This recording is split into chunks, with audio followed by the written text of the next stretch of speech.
Mesdames, Messieurs, peuple congolais, je vais ici vous traiter 4 affaires vous concernant. Et pourquoi? Parce que ce mois de mars est le mois de tous les dangers pour le régime en place et pour nous, peuple congolais. Au regard des enjeux qui se dessinent dès le 17 mars prochain jusqu'au 21 mars 2021. Pour commencer, je vous fais le sommaire de ces 4 affaires à traiter. La première affaire concerne Denis Sassou Nguesso mal au point. Et qu'est-ce que ça peut faire? Deuxièmement, l'affaire Maître Amédée Ganga, l'ancien avocat du fin colonel Tchuro. La troisième affaire, concerne les partisans d'André Okombi Salissa. Et enfin, la quatrième affaire va concerner les armées congolaises au regard de ce qui se dessine dès le 17 mars 2021. Pour commencer, je vous informe que être citoyen, c'est être informé. Et pourquoi? Parce que l'ignorance est la pire des souffrances. Le savoir et la connaissance vous libèrent. Être citoyen, c'est d'agir en permanence. Et pourquoi? Parce qu'aucune cause n'est perdue d'avance. Et surtout quand elle est digne, juste, noble, sacrée, civilisationnelle. Donc seule la lutte libère. Parce que sans lutte, il n'y a pas de liberté ni de la dignité de l'individu. Et encore moins d'un peuple. Sans lutte, il n'y a pas de justice rendue à l'individu. Et encore moins à un peuple. Sans lutte, il n'y a pas de respect du but même de la condition humaine de l'individu. C'est-à-dire l'accès à l'eau potable, à l'éducation, à la justice, à la sécurité, à la mobilité, au cadre de vie, etc., etc. Sans lutte, il n'y a pas ça. Donc, seule la lutte libère. Sans lutte, il n'y a pas de paix, ni de progrès de l'individu, et encore moins d'un peuple. Mesdames, Messieurs, peuple congolais, seule la lutte libère. Mesdames, Messieurs, peuple congolais, nous sommes à 2 pas d'une situation imprévisible, incontrôlable. Nous sommes à 2 pas d'une situation incontrôlable, imprévisible. Et pourquoi? Parce que le dictateur Denis Sassou Nguesso n'a plus rien à perdre. Nous aussi. Donc, on va se retrouver dans 2 forces antagonistes. La première est éphémère parce que toute dictature a durée de vie limitée. Et la deuxième force est éternelle, c'est-à-dire le souverain peuple. Mesdames, Messieurs, peuple congolais, traitons la première affaire. Bon, Denis Sassou Nguesso est mal au point. Donc, il est isolé. Il sait bien qu'il n'a plus personne à compter dans ce pays. Sinon que les moyens de l'État dont il dispose. Et il en abuse pour passer en force et préparer l'avènement de son fils Denis Christophe Sassou Nguesso. Tout avait commencé dès 2018, mais tout a capoté. Maintenant là, il est en train de jouer ce jeu-là.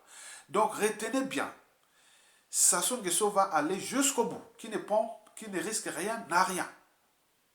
Donc la honte, le ridicule et tout ce qui concerne, ça ne l'intéresse plus.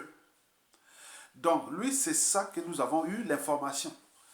Donc Sassou Nguesso veut passer en force et après préparer l'avènement de Denis Christophe Sassou Nguesso. Et pendant ce temps, tous ses collaborateurs, gênants ou autres, vont être éliminés. Vous avez déjà entendu Henri Ndjombo, empoisonné.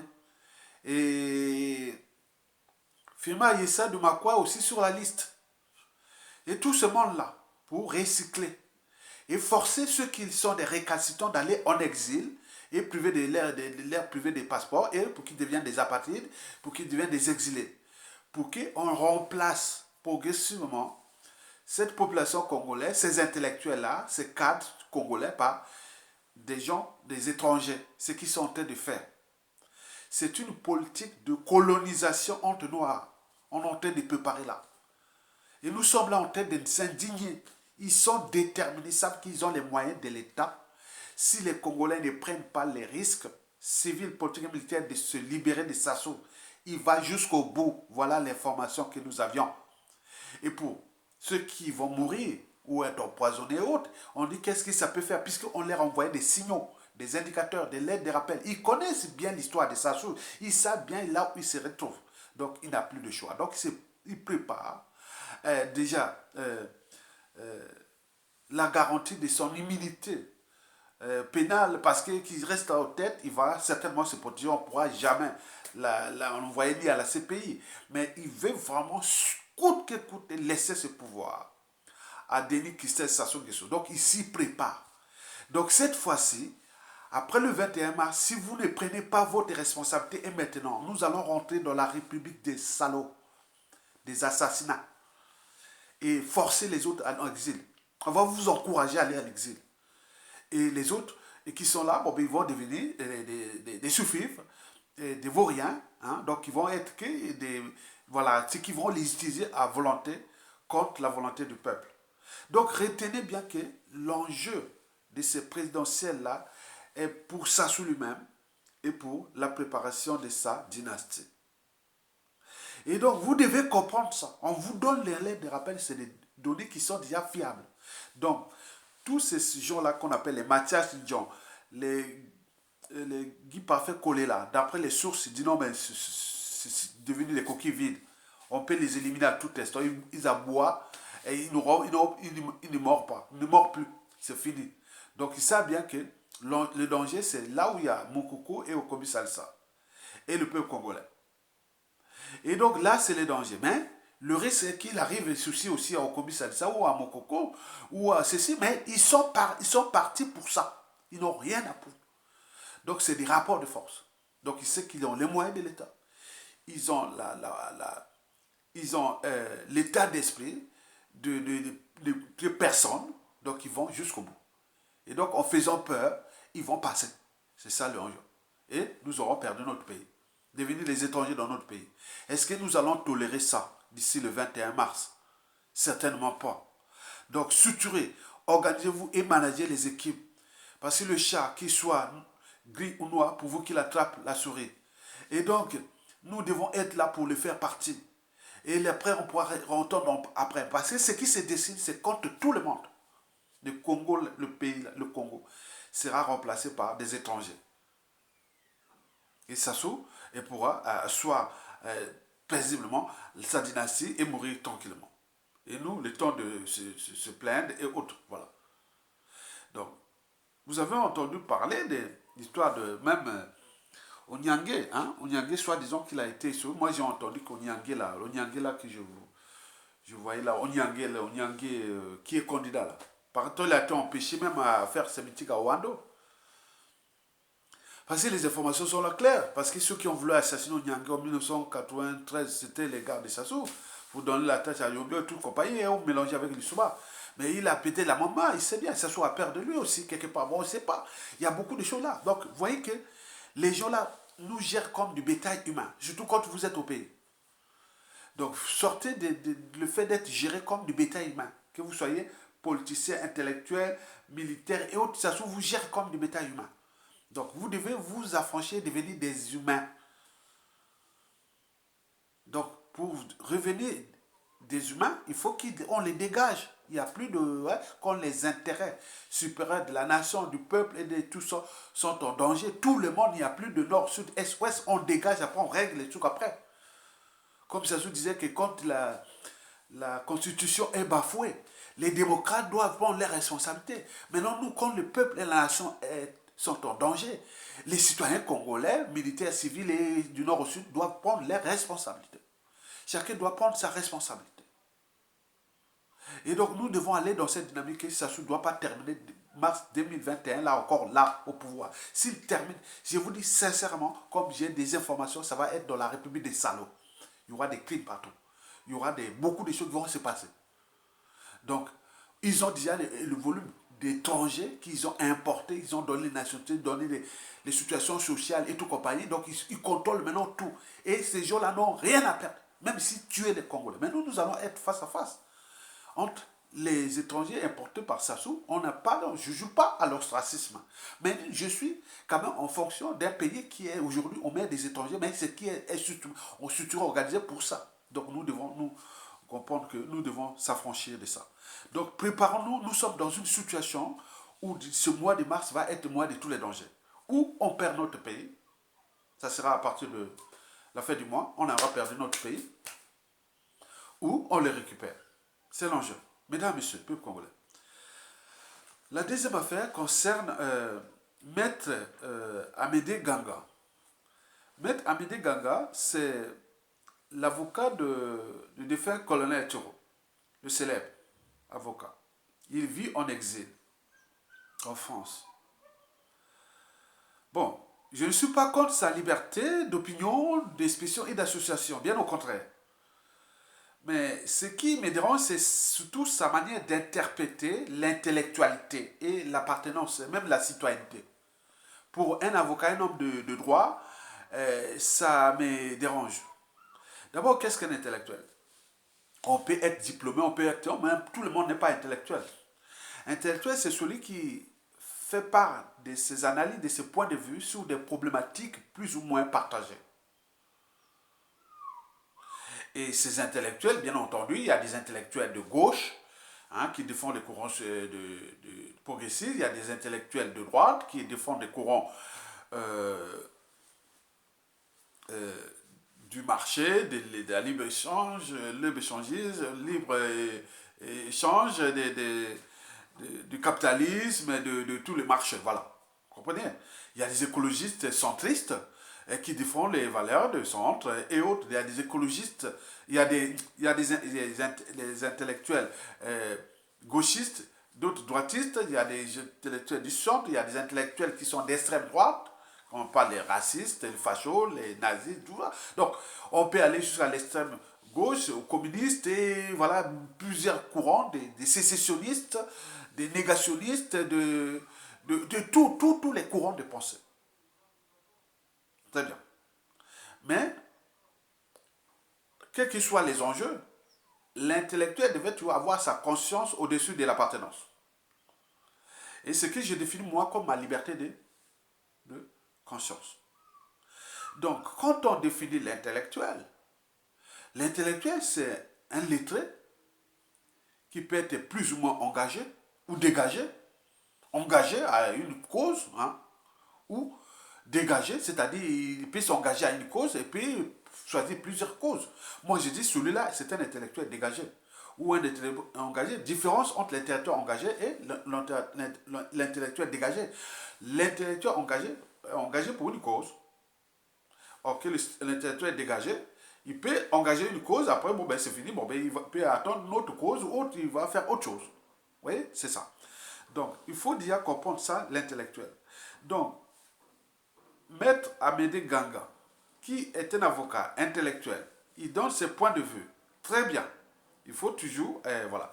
Mais, vous savez, ici, ce qui nous différencie d'il y a des animaux, il y a la raison, il y a l'esprit critique, la conscience, mais surtout l'esprit contradictoire. L'esprit contradictoire, on parle de la critique littéraire, la critique gastronomique, la critique scientifique, la critique artistique, la critique juridique, la critique, voilà, donc on peut tout critiquer, parce que c'est dans la critique qu'on avance, parce que la critique aiguise l'intelligence et l'éveil des consciences d'ailleurs.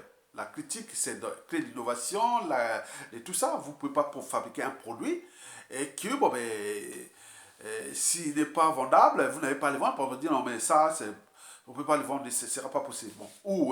Ou vous faites une plaidoirie et on se dit, bah, elle a été mauvaise, quoi. C'est pas bien, tu n'as pas bien défendu le dossier, quoi. Donc, il y a des sons, des critiques, c'est très important, c'est nous humains. Très bien.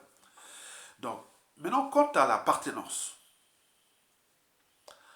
L'appartenance ne doit pas être au-dessus de la citoyenneté d'une nation. Par exemple, Maître Amédée Ganga, c'est d'abord un Congolais, avant d'être Larry pour la tribu, puis Congo pour le groupe ethnique et sudiste pour sa géopolitique sudiste. D'abord, ce qui est du droit et des devoirs des citoyens congolais. Mais nous, que ce soit intellectuel ou non, on a tendance à mélanger l'intellectuel puis la citoyenneté par appartenance. Comment cela se fait-il que quelqu'un qui défend quand même le droit, quand on voit la manière dont il a, c'est un peu de parler de Théophile Obenga, mais je dis non, c'est pas possible. Les Théophile Obenga en France ici, il y en a plus de 5000 qui ont des courants de pensée comme Théophile Obenga. Mais la France ne va pas se diviser à cause de la pensée d'un individu qui pense comme Théophile Obenga. Et d'ailleurs, dans Théophile Obenga, moi je l'ai découvert que dans les années 90, comme ça, en fait des années 80, on parlait de lui. Moi, c'est la génération des Lissouba, des Noumazalaï, des vieux là, de tout ça. Moi, je ne lisais même pas ces trucs. Hein. Je l'ai découvert, maintenant j'ai commencé à les comprendre vraiment qui est, c'est vraiment Théophile Obenga, puisque Théophile Obenga est plus célèbre dans le sud que dans le nord. Théophile Obenga est plus célèbre dans le sud que dans le nord. Et pourquoi? Parce que beaucoup d'intellectuels du sud font l'apologie de ses pensées. Comme si c'est une vérité, c'est comme il a un pouvoir, et comme il a ceci. Attendez, à Yatonga, moi j'ai interrogé beaucoup d'intellectuels du Nord, ou des gens qui ont eu des diplômes. Quand tu dis, est-ce que tu as déjà lu au Benga? Ah oui, moi j'entends seulement parler de Benga, ils entendent seulement parler, ils ne savent pas que... Mais au sud, les pensées de Théophile Obenga sont décryptées comme une vérité politique, intellectuelle, même de la souveraineté, parce qu'on dit que lui, il est le fondateur, ou soi-disant pour diviser le nord et le sud, ou autres, les théories comme ça. Même lui, à quel pouvoir a-t-il, puisque celui-là même qu'il défend, Sassou Nguesso, il défend Sassou Nguesso, pour des raisons d'appartenance. Mais Sassou Nguesso essaie de tricher des élections. Il n'a pas même pas plus de 3%. Donc, qui vaut, hein, qui se rassemble, s'assemble. Qui se ressemble, s'assemble. Mais qui vaut par translation, s'il est avec Sassou, mais qui vaut Théophile Obenga à l'échelle nationale? Rien du tout. Donc, pourquoi tant d'intellectuels sudistes valorisent tant Théophile Obenga? Parce que je me rends compte que c'est ces gens qui, quelque part, font du tribalisme inconscient, ou même la géopolitique inconsciente. C'est des gens qui, demain, s'ils prennent le pouvoir, ça peut se recommencer.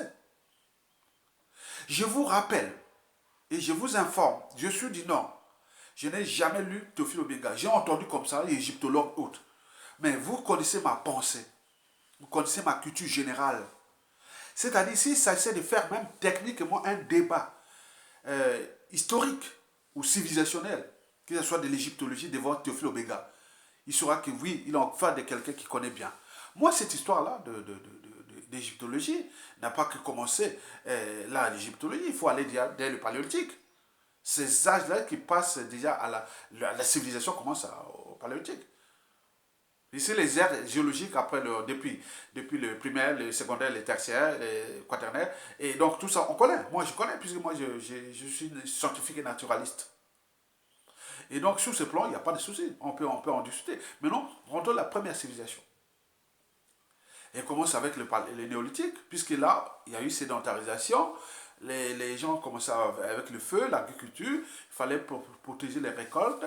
Et donc, comme les premières guerres commencent là, on peut kidnapper les femmes, on peut assiéger pour prendre un village. Donc, les premières guerres commencent là. Donc, il y a tout un processus des premiers villages. Tout a commencé du côté de l'Irak actuel, en Mésopotamie. Donc, on peut encore continuer à discuter ça. Mais sur le plan de l'égyptologie, je suis sûr et certain, parce qu'elle commence il y a 600 ans avant Jésus-Christ, hein, à peu près.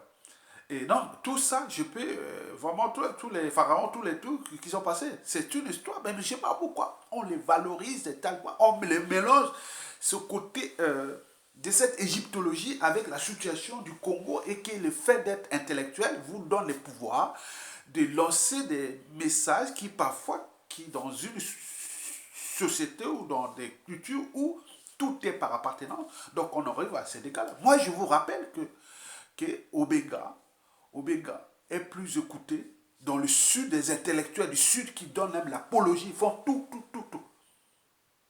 Mais regardez au nord, il y a beaucoup de gens qui font pour la division du nord-sud et des intellectuels. Mais nous, au nord, là-bas, ils sont... C'est pas le problème. Nous sommes dans le bassin du Congo. On est riche dans tout le nord, sud, est, ouest.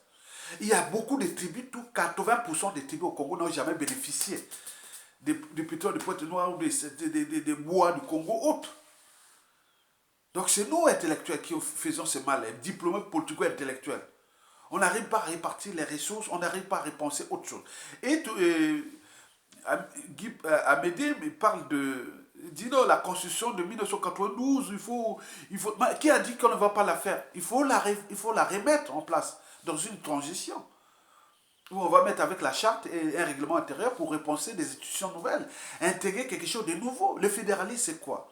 Parce que le fédéralisme, c'est éviter déjà que chaque fois en Afrique, et notamment en Afrique francophone, il n'y a que des contestations d'élections, il n'y a que des confiscations d'indicateurs autres. Donc on veut mettre l'économie et le culturel au centre de nos régions semi-autonomes, pour que les gens puissent aller gérer les régions d'une manière culturelle et économique. Je connais les atouts de ma région, je vais chercher les partenaires économiques, les investisseurs autres, pour créer une diversité des régions. Mais l'État fédéral sera avec la police, avec les armées, avec tous les... Il y aura beaucoup de tout qu'on ne peut pas. Donc l'enjeu est d'encadrer la dynamique économique au sein de nos pays, au sein de nos régions, et que l'État fédéral là sera que pour arbitrer et qu'on cherche à apaiser les tensions, les crises, les divisions, les tribalismes, autres, pour apaiser ça. Parce que nous sommes en train de mettre, la Constitution de 1992 là, c'est quelque part la photocopie de la Constitution de la 5e République française. La photocopie. Je pense que le constitutionnaliste Félix Boukada Pelé, Kouda Pelé ne peut pas me contester, pourra pas me contester, mais lui-même l'a reconnu. C'était une partie de copier la Constitution, la 5e République française. Donc vous voulez valoriser ça, c'est pas possible. Donc nous, on pense quelque chose de nouveau. Donc le fédéralisme est obligatoire, mais il ne faut pas avoir peur. Maintenant, même dans cette période de fédéralisme, il y aura certainement une période de transition du fédéralisme. Dès qu'on aura mis les institutions, les référendums et tout, constituer les espaces, mais il y aura un tour d'encadrement au fur et à mesure. On peut faire une période de 7 et 10 ans ensemble. On continue à régler ça. C'est pas tu vois, c'est pas des trucs qui ont dit, bon, on laisse comme ça. Non, c'est pas possible. Les armées, la police, tout ce qui est des structures de l'État seront intactes. Mais on va laisser l'économie, le social et aussi le culturel là-bas. Mais pour ce qui concerne le pouvoir du président de la République, il faudra les diluer, puisque ça crée des soucis. Donc voilà, donc il ne faut pas mélanger intellectuel et aussi interpréter la citoyenneté par appartenance. Non. Nous devons commencer à comprendre que quand je critique Maître Amédée Ganga, je le critique d'abord en tant que Congolais. Je ne vois même pas que Larry ou Congo, non. Congo, dans le cadre de la République fédérale, vous pourrez aller le faire maintenant, demain. Dans le cadre de la République fédérale, vous pourrez aller les faire pour vos trucs là-bas. Au nord, au sud, de l'est à l'ouest. Donc rappelons-le que tout est possible parce que nous avons des écosystèmes les plus riches d'Afrique. On a l'eau, surtout l'eau, c'est la vie, c'est l'enjeu de demain. Nous avons des forêts, on est la Bazonie de l'Afrique. On a des savanes, autres, qu'est-ce qu'on va encore chercher? Qui va dire, ah oui, mais nous, on va être meilleurs. Non, non, non, c'est là. Donc, aujourd'hui, je vous informe que s'il s'agissait que de diviser, hein, même la force Afrique, l'endroit, on peut se séparer nord-sud. La force Afrique, si elle veut trouver un tordu, au sud, il va le trouver, hein, en vue de nos mentalités, habitudes et comportements. On a trouvé un tordu comme ça sur Guessot. On a trouvé au Biya au Cameroun, on a trouvé les Bongo, on a trouvé les débits, on a trouvé pour tous les indicateurs. Demain, on peut se séparer, on vous placera toujours indicateur. Puisque depuis Youlou et Massabadiba, pourquoi ça n'a pas marché dans le sud? Youlou et Massabadiba. Puis avec Elisouba aussi. C'est les présidents sudistes, ça n'a pas marché, puisque vous êtes divisés tout le temps. Et la force Afrique en profité pour mettre des trucs qu'on connaît. Et demain, au nord-est, ça sera aussi pareil. Donc, ce n'est pas un problème de nord-sud, c'est là. Les mentalités, les convictions et l'esprit. Donc, différencier l'intellectuel, ne pas nous vendre Théophile Obiega, parce que c'est vous les sudistes qui vendez majoritairement Théophile Obiega. Et beaucoup d'intellectuels du Nord qui ont été découverts, c'est grâce aux sudistes. Dès qu'il fait quelque chose d'un petit virage, wow, on le vend. Mais nous, on passe. Je vous rappelle que les gens qui pensent comme Théophile Obiega, à l'échelle de la France, il y aura plus de 5000. Les jours où je te ferai les débats entre les négationnistes, donc tous ceux qui sont les sécessionnistes et autres en France, il y en a plein. Que ce soit pour l'Alsace, pour l'Occitan, que ce soit pour les Bretons, que ce soit pour les Pays Basques, que ce soit pour les Dom-Tom et autres. Donc il y en a plein. Donc arrêtez. Donc c'était l'idéal, c'était un combat permanent. L'unité nationale ne se décrète pas. Elle s'est construite au gré des épreuves. Donc c'était l'idéal de vivre ensemble. Et donc c'est le combat permanent. Donc maintenant je vais passer après l'affaire Amédée, je passe au André Okobi Salsa. Bon, vous avez entendu ce qui m'a fait plaisir, parce que André Okobi Salsa, en fait, il s'était trompé. C'est quelqu'un qui a moins un cerveau. Il s'était trompé, il est allé chez Sassou, il a participé autour de Sassou, il a vu que Sassou ne vaut rien. Tu vois? Donc il était parti chez Sassou André Okobi Salsa. Et il se retrouve dans la situation, il est avec Mokoko. Et ce qui est intéressant, ce sont ses partisans. Et qui commencent à se réveiller, puisque nous avons une jeunesse alcoolisée et qui est aliénée, puisqu'on les a placés tous dans les loges franc-maçonniques, et beaucoup devenus des populations ignorantes, où pour réussir, il faut aller se courber derrière les Sassou et les Guesso. Et voilà. Donc, voilà ce qui se passe en ce moment.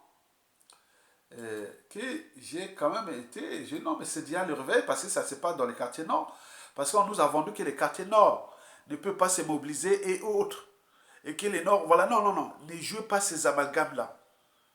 Je vous dis, les politico intellectuels ou diplômés, faites comme moi, regardez moi qui soit du nord au sud, de l'est à l'ouest, regardez l'esprit que je fais. Oui, le Nord ne veut pas prendre les responsabilités. Non, ce n'est pas le problème de prendre les responsabilités. Regarde.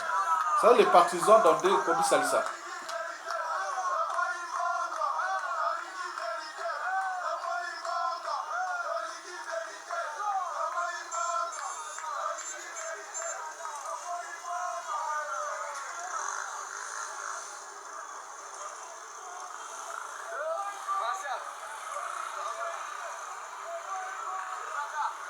Ça, c'est un sbire. Ça, c'est un. Celui-là qu'on a vu en moto, là, c'est des tueurs de Sassou Nguesso. Ils sont comme des étrangers. Ils rentrent maintenant en moto. Ils viennent terroriser les Congolais. Parce qu'ils travaillent pour Sassou pour ce processus d'occupation du Congo. Donc, ils travaillent pour Sassou. On a vu les gens là en moto, ils sont bien nourris, ils sont tout. Hein. Les Congolais sont maintenant devenus des étrangers dans leur pays. Vous voyez là, comme vous avez vu là. Donc, il est là en moto pour aller signaler. Après, peut-être ils vont éliminer les petits là le soir. Hein. Donc, on n'est plus chez nous. Donc, nous devons être chez nous. Nous devons récupérer notre pays. Donc, André Okobi Salsa, bien entendu, il s'était trompé. Bon, il a dit, bon, ben, voilà, il a dit, c'est le problème de sa liberté, de sa dignité. Hein, le sort d'intérêt général, il est revenu, il résiste. Et quand il envoie ses partisans qui commencent à faire comme ça, il faut aller. Il ne faut pas faire des trucs éphémères et autres. Donc il faut aller, nous sommes là, au mois de mars, ça doit partir, puisque le pays est en danger. Et donc nous encourageons tous la jeunesse là, parce que c'est votre avenir. Regardez ce qui se passe au Sénégal, regardez ce qui se passe là. Mais nous, on a cette jeunesse qui est d'abord divisée, tribalisée, divisée,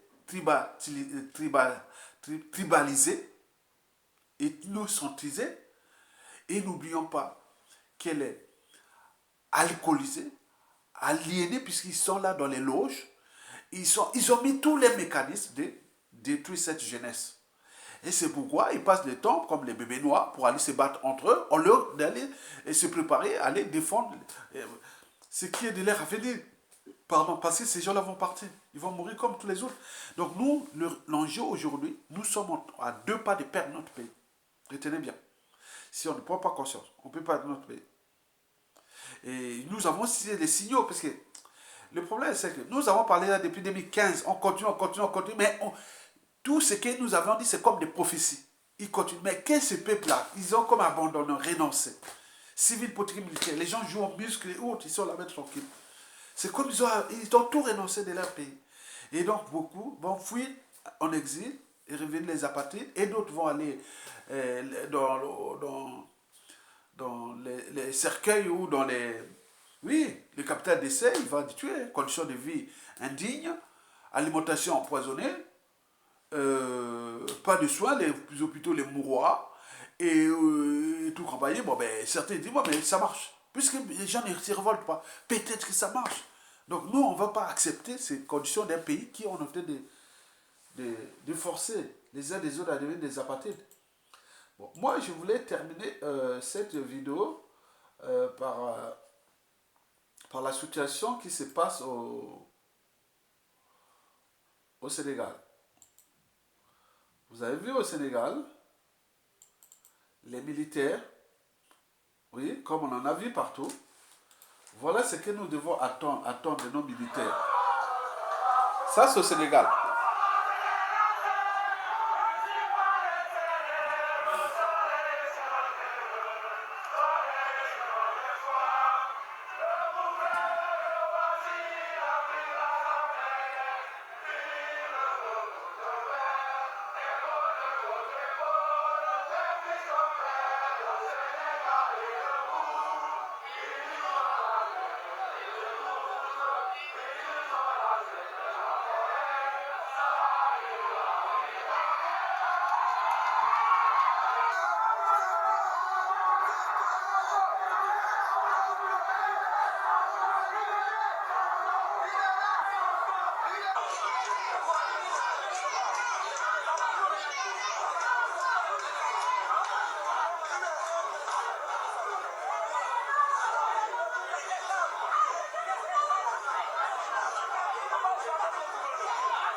Bon, donc vous avez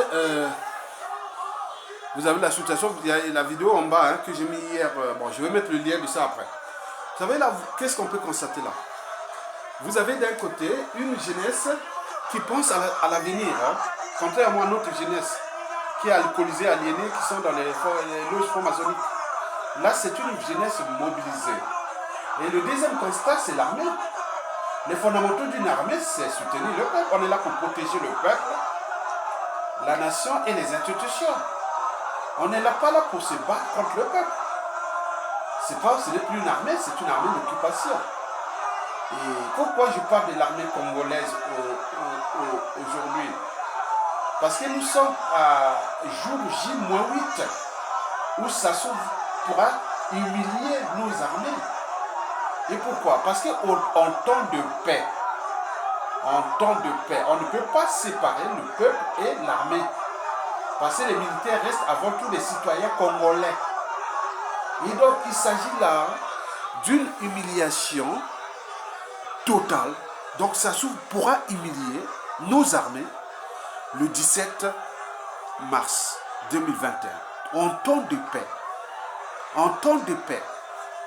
Séparer les armées et le peuple. Alors que les militaires sont des citoyens congolais comme le peuple, aller les faire voter au même temps. Donc, vous voyez comment l'armée ici est avec le peuple. Parce qu'il respecte les fondamentaux d'une nation.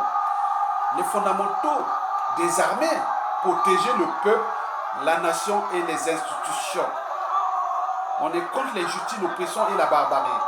S'il s'agissait de faire la guerre, l'armée sénégalaise est prête à se battre à l'extérieur. Elle est d'ailleurs sur plusieurs fronts, dans le Sahel et aussi en Irak et autres. Donc ça, c'est une armée. Mais nous n'avions plus d'armée, respectez notre armée. Et pourquoi on n'a plus d'armée? Parce que le Congo est occupé. Notre armée est une armée d'occupation. Et donc vous devez prendre conscience que cette situation, nous pourrons la vivre à Brazzaville, à Pointe-Noire, ailleurs, partout. Là, ça se passe en Casamance. Mais à Dakar, il y a eu des violences là-bas, inouïes à Dakar. Mais nous, à Brazzaville, on est là tranquille, on chante, on embrouille, après on rentre chez nous. Et après, bon, ben, on vient vous chercher pour vous éliminer, vous assassiner, vous les jeunes. Regardez là, ils ne lâcheront pas. Ça, c'est une jeunesse qui est consciente de la situation de leur pays, qui se préoccupe de leur avenir. Mais quand chez nous, les gens se préoccupent à porter les t-shirts de Denis Sassou Nguesso ou rien, mais il y a un souci. Donc la responsabilité, c'est nous-mêmes aussi, intellectuels, cadres civils, politiques et militaires, tous ces hommes politiques.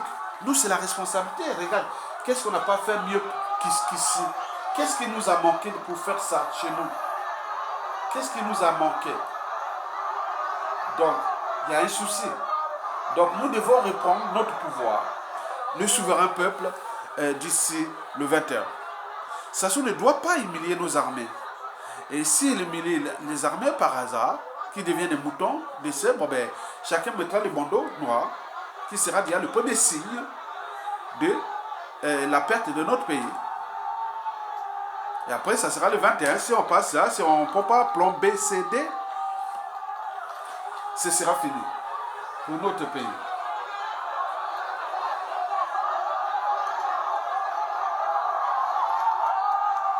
Est-ce que vous avez vu un acteur politique là? Ce sont tous des anonymes qui sont sortis comme ça.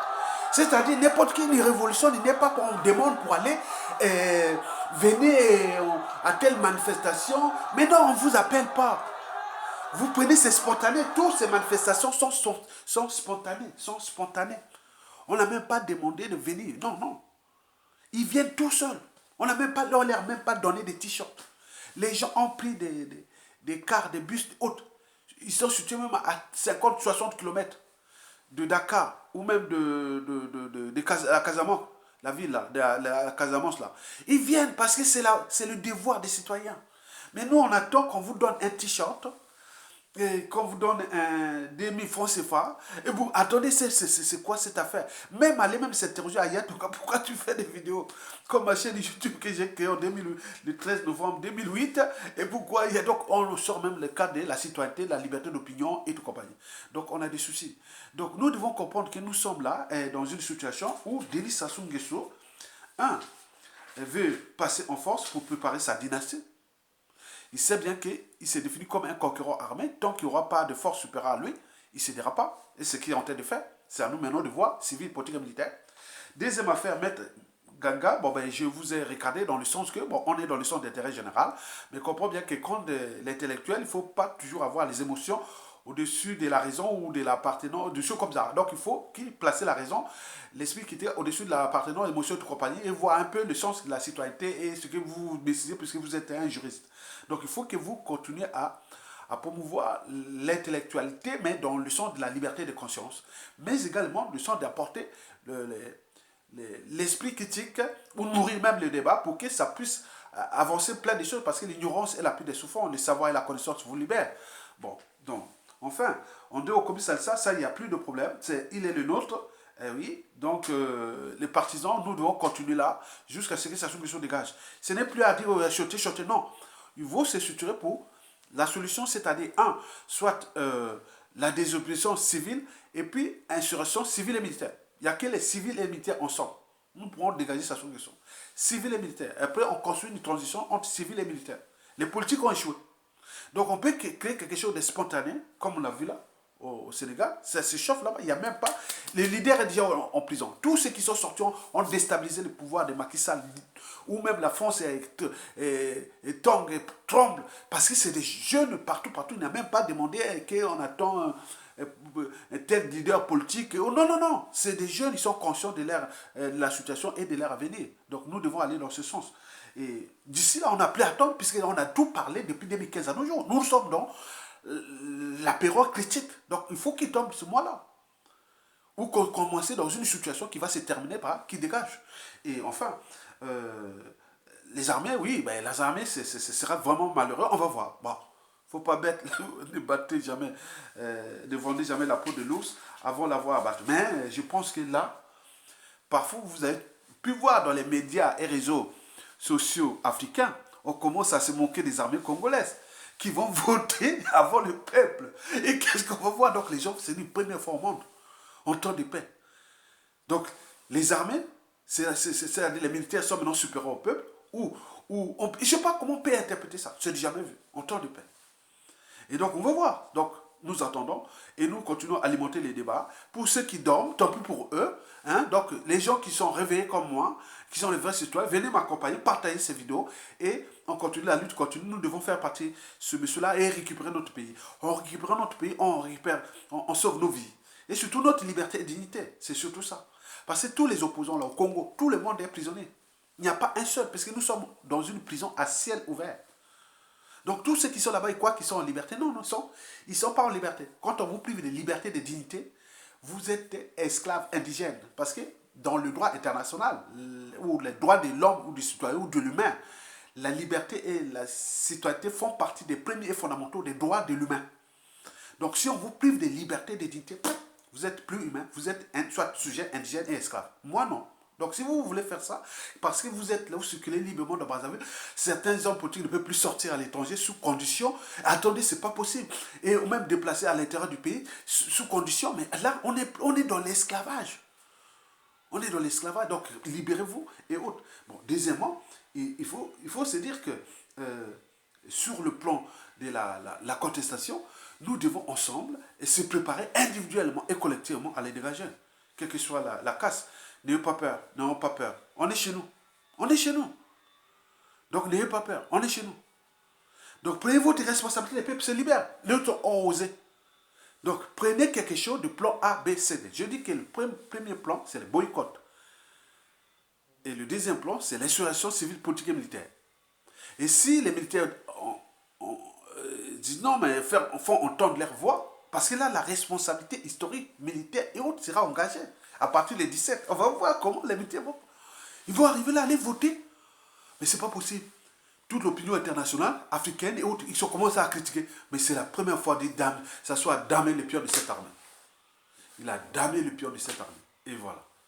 Et l'armée congolaise est morte. Donc, c'est la mort du Congo. Donc, à la fin, c'est-à-dire, il va me placer une autre nation à lui, avec ses étrangers, ce sera la fin de l'armée congolaise. Donc, c'est ça. Donc vous voyez qu'il y a des... Il faut voir les dates, tout, même Maringouabi, même ceci, tout. Donc tout est un symbole. Le 21 aussi. Donc nous devons prendre notre responsabilité de le dégager. Ne plus parler d'amalgame. Je vous dis sincèrement, honnêtement, honnêtement, je parle à tous les sécessionnistes, les gens. Il y a eu beaucoup de mal qui s'est passé, ça soit tué, autre. Il n'était pas que seul avec les nordistes. Il était avec tous les Congolais. Même au sein de son pouvoir, les députés, les sénateurs, les ministres, où il y a beaucoup du Sud. Il y a tous les agents, si on travaille avec ça, ce sont beaucoup du Sud aussi. Donc, laissons d'abord le pré-partir. Maintenant, après, on pourra traiter ce problème nord-sud là. On pourra les traiter vraiment dignement et librement. Mais laissons d'abord les amalgames. Parce que ça démobilise. Ça crée un climat de méfiance et de défiance entre nous. Ça fait peur aux uns et aux autres, non? Attention, peut-être que risque de revanchards, risque de ceci, alors qu'il n'y en a rien. Et donc, mettez plus ça, mettez dans l'unité. Donc, aujourd'hui, là, que je vous parle de cette vie, mettez maintenant le truc de l'unité pour faire confiance à tout le monde. Parce que, comme je dis, la gare du Nord, là, il dit, ah, vous voyez les maîtres Amédée Gangala qui parlent là, c'est déjà les gens qui, après, peut-être, qui vont, et bon, les Bernard, Robert, Poiti Pongou, ils ont parlé comme ça. Je dis, il n'y a pas de problème. Il n'y a pas de problème. Dégageons d'abord Sassou Nguesso. Le problème avec Amédée, que ce soit les Robert Poitiers-Pont ou que ce soit tous les trucs, il n'y a pas de problème, on est en face à face. Ça sera face à face. Si on veut diviser, on divise le pays. Il n'y a pas de problème. Il n'y a pas de problème. Ça va passer une période de troubles, de conflits, puis qui va durer 1 an, 2 ans, 3 ans, 4 ans, 5 ans, puisque beaucoup aussi n'en voudront même pas. Peut-être aux interventions d'autres puissances, autres, on va se déchirer pendant peut-être 20 ans, 30 ans. Il n'y a pas de problème. Après, au final, on va cesser, parce que ça ne va pas se passer dans le truc comme ça. Moi, je le sais. Ça sera un truc conflictuel, puisqu'il y a beaucoup de choses. Nous, on dit non. Nous, ce n'est pas notre voie. Notre voie, c'est d'abord ça se dégage et on crée le fédéralisme. Si ça ne marche pas, on pourra essayer le processus. Parce que demain, c'est les blocs. Nous sommes petits. Est-ce que la Guinée équatoriale pèse? Et comment va se trouver le tas sur Congo avec les tensions avec l'Angola qui ne voudrait pas, ou des trucs culturels, au nord aussi, des tensions et tout ce qui peut arriver vers vous et tout. Ce que je vous ai déjà dessiné. Que pour qu'il y ait scission, il faut les accords des pays occidentaux. Ou la complicité des pays occidentaux. Mais là, il n'y aura pas. Donc, ils vont parler, donc ils vont vous laisser, on va vous donner les armes aux uns aux autres et allez vous battre. Et on va se déchirer, on va se battre. On va faire une guerre inutile. Parce qu'il y a d'autres qui vont passer à cause de Sassou Nguesso, qui est le Congo, et voilà, à cause de Sassou Nguesso, voilà. Donc, attendez, au Gabon, au Cameroun, au Tchad, au Centrafrique et partout, il y a eu ces dictateurs France-Afrique. Est-ce que là-bas on entend qu'on va se séparer? Non. Quels sont ces intellectuels? Donc ce sont ces gens-là qui sont vraiment pires. Ils sont même plus tribalistes que Sassou Nguesso. Hein. Moi, je pense comme ça. Donc il faut rejeter ça, mais on a les moyens, on a les outils, on a les cerveaux. Les cerveaux n'est pas un fardeau. Les cerveaux, c'est une ressource. Les cerveaux, ce sont des applications. On a plein d'applications dans notre cerveau. Le cerveau, il met une application.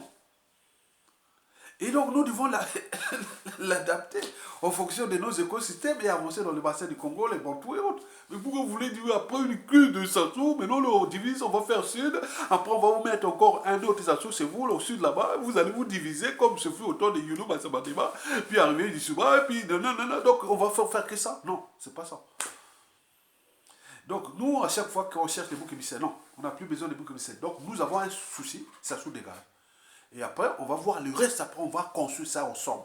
On va lutter tout pour construire l'idéal d'une nation qui va être intégrée à des écosystèmes qui seront du bassin du Congo en fonction du temps. Quand nous allons nous libérer de ces chaînes-là, de ces pions de la France Afrique et tout compagnie-là. Mais il y aura toutes les dynamiques. Et qu'à l'horizon 2050-80, ça sera des gros trucs là au pays. On va même pas oublier, on va chercher à faire l'union de tout là. Alors que vous êtes là pour une petite situation de crise, vous voulez diviser. Après, on va dire, ah, qu'est-ce qu'on va faire? On a chopé une guerre pour rien. Vous comprenez? Donc, il faut comprendre que nous devons nous battre pour dégager Sassou Nguesso maintenant, ce mois, et mettre une transition consensuelle, pacifique et tout compagnie, responsable. Et puis, de ça, naîtra une république fédérale où on pourra gérer ces trucs-là passés. D'où l'intérêt d'une période de transition un peu longue. On va penser ça sur ces trucs, on va discuter, on va faire les découpages, on va faire plein de trucs. Et à partir de là, de ces découpages-là, qu'est-ce qu'on fait? On fait maintenant quelque chose d'autre, puisque nous, d'abord, est culturel. On n'a pas encore franchi les barrières de la raison, de l'appartenance, de l'intérêt général et autres. Donc on pense toujours aux tribus. Bon, alors, donnez-vous les pouvoirs aux tribus. C'est tout. Vous ne pouvez pas dire non, mais on ne veut pas ça, mais en côté, vous êtes toujours entre tribus. Attends. Il faut être pratique. Il faut être pratique. Donc vous ne pouvez pas dire non, mais non, on ne veut pas de fédéralisme, mais vous êtes toujours entre vous en tribu. Arrêtez. Donc il faut maintenant penser ça. Ça sera passé techniquement, en tenant compte de nos réalités culturelles. Le fédéralisme à la congolaise. Il y aura beaucoup de choses qui sont déjà bien préparées. On va faire dans un truc consensuel, arriver aboutir à un référendum. Avant d'arriver à un référendum, on va d'abord construire et mettre les recensements généraux, les données bioculturelles, découper les territoires et mettre toutes les alliances et autres. Parce qu'il y a des régions qui vont se retrouver avec peut-être 5-6 tribus. Il y a des régions qui veulent rester seulement une seule tribu. Je dis, nous à Makwa, c'est ça qui Makwa. On ne va pas besoin de ça. Ah oui, c'était la faute de Likuba, les Bokiba, la faute des Mbeti, la faute des Kouyou, la faute des Bougie, la faute des... Non, on veut rester maintenant chez nous. On a une grande région, énorme. Et donc on peut vraiment dire non, mais on est là maintenant, maintenant on va plus faire comme on dit, bah, ah, c'est les Makwa du Nord, Makwa du Sud, Makwa de l'Est, comme on a vu même à Mouyoji pour les législatives de 1992. Et même c'est chamaillé entre eux, le Mouyoji du Nord, Mouyoji du Sud, alors qu'on était entre bébés. On peut aller voir des vidéos. Nous avons ces problèmes-là. Maintenant là, vous serez entre vous. Il n'y a plus besoin de chercher. Vous allez vous battre entre vous. Vous allez dire, ah tiens, les autres vont être là en train de vous observer. Et qu'ils se divisent là-bas chez les bébés, ou c'est les Vili, ou c'est les Larry, ou c'est les Makwa, ou c'est les Teki, ou je sais pas, on peut tout penser. Donc, vous avez tout compris. Donc, prenez conscience que nous devons faire partie de ce monsieur. Que tout est possible, il va tomber. Parce que son pouvoir est accidentel. Donc, Longa, il n'est pas là, ce n'est pas une loi naturelle. Il va tomber. Nous devons le forcer à tomber. Et nous allons récupérer notre pays. Et vous serez tout le monde en paix. Donc si on les laisse là, à partir du 21 mars, il n'a plus rien à perdre. C'est mourir au pouvoir et imposer son fils, peut-être aux environs de ce qu'il va voir et autres, il va, avec sa constitution, là c'est possible maintenant. Et donc après avoir fait ces hold-up là, il va appeler son fils pour venir les trucs de 2022, pour être nommé facilement, parce qu'il va prendre la majorité des partis. Nommé, il devient président de l'Assemblée nationale du Congo ou autre. Mais après, comme il peut devenir vice-président, et après, c'est tout un processus. Il commence là-bas, 2022, pendant ce hold-up électoral, il va gérer ça de manière violente contre vous, jusqu'à arriver aux législatives de 2022. Et après de là, bon, de ces législatives, il va imposer certainement Denis Christophe Sassou Nguesso. Et celui-ci, bon ben, il va faire avec une assemblée nationale, avec un environnement politique citoyen qui n'est plus des Congolais, puisque les Congolais sont été damnés. Ils sont maintenant devenus des esclaves dans ce pays, des apatrides. Donc ils vont maintenant gérer dans une chambre d'occupation. Et à ce moment-là, ben, ils peuvent voir en fonction de la situation, ça sera en 2023, et dire non, mais écoutez, bon, ben, je suis fatigué, maintenant c'est le vice-président qui prend le tour. Il va mettre une place de... il va nommer Denis Christophe Sassou Nguesso chargé des affaires présidentielles. Après le hold-up là, Denis Christophe Sassou Nguesso va revenir. Après avoir géré tous ces bazars-là des cotisations ou des trucs, des comédies, des accompagnateurs. Et après, il va appeler Denis Christophe Sassou Nguesso, venir être déjà aux affaires présidentielles, c'est-à-dire un vice-président. Il va être nommé chargé des affaires présidentielles. Mais qu'est-ce que ça veut dire? C'est un vice-président. Et je suis certain que le prochain gouvernement, il risque d'être nommé aussi ministre de la Défense. Denis Christophe Sassou Nguesso. Donc, vous allez voir ça. Avec ses soutiens de la RDC, de Tshisekedi qui joue le double jeu, bon ben, c'est tout bénef. Hein? Donc, c'est fini. Ça faute à qui? Les Congolais. On a perdu le pays. À cause de qui? Non. Donc ils ont maintenant tous les outils pour apaiser les tensions, pour faire ceci. Vous gérez comme des bétails humains. En même temps, ils éliminent. Ils envoient à l'exil, ils font tout. C'est maintenant comme ça. Mais le pays ne marchera pas. Je vous dis, qui peut faire leur plan, mais ça ne marchera pas. Ça ne marchera pas, le pays va s'enfoncer. On va se créer dans une situation imposée et incontrôlable. D'où l'intérêt de mobiliser, d'informer que tous ceux qui ont été avec Sassou Nguesso, nous sommes en danger. Si vous êtes vraiment congolais, vous avez des origines congolaises, quel que soit quoi, on peut même trouver des mesures compensatoires, sauver d'abord ce pays. Et que les Congolais, qu'ils soient aussi pourris ou pas, mais c'est un gars du pays. Mais là, le pays, ça soit en train de mettre le pays, on met des étrangers. Et on va le perdre.